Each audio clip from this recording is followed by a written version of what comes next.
Beloit College is committed to the development of brave, innovative, ethical, and informed uber citizens of the world. By the time students graduate, they've been transformed into fully formed prodigies with powers that transcend mortal humans.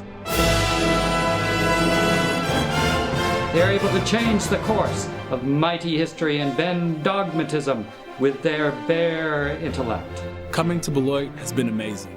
The first time I saw students playing ultimate frisbee in midair over the quad, I knew I had found the right place. In no time flat, I was flying around with them, and we were tossing the flaming discus back and forth like we were meant to be an unstoppable, superhuman force of truth and justice.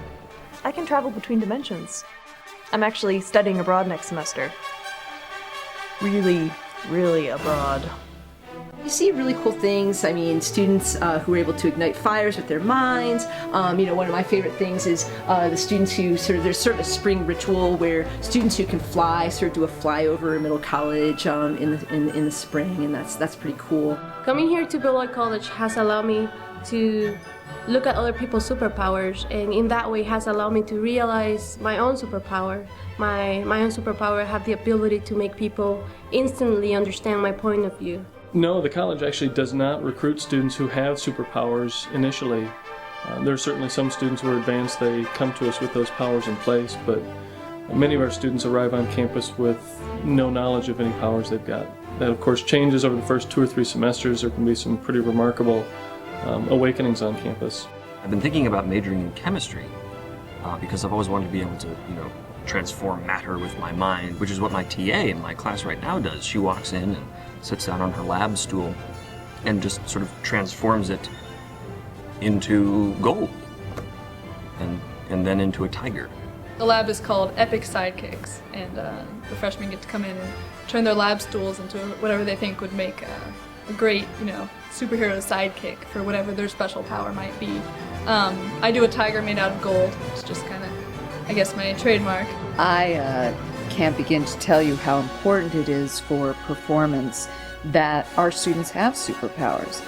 For example, this one time when we were casting Angels in America, we were able to cast someone as the angel who could fly above the stage. So we didn't have to mess with all those wires and all of that stuff. And our respondents from the American College Theater Festival were incredibly impressed. The quarterbacks on our team, they actually go out and throw balls around the world, and they love it. Our volleyball team, when they practice, they aim for Minnesota so they don't do any damage to Beloit and the surrounding community. And that's just the tip of the iceberg. We've got a lot of stars here at Beloit.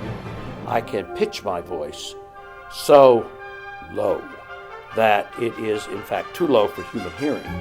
It is not, however, too low for any other number of non-human creatures such as badgers, foxes, Rothenberry warblers, platypuses, and so forth and so on. I can bring liquids up to their boiling temperature just by touching them, which is great for cold days like today, hot chocolate. I can telepathically get rid of anyone's pet peeve.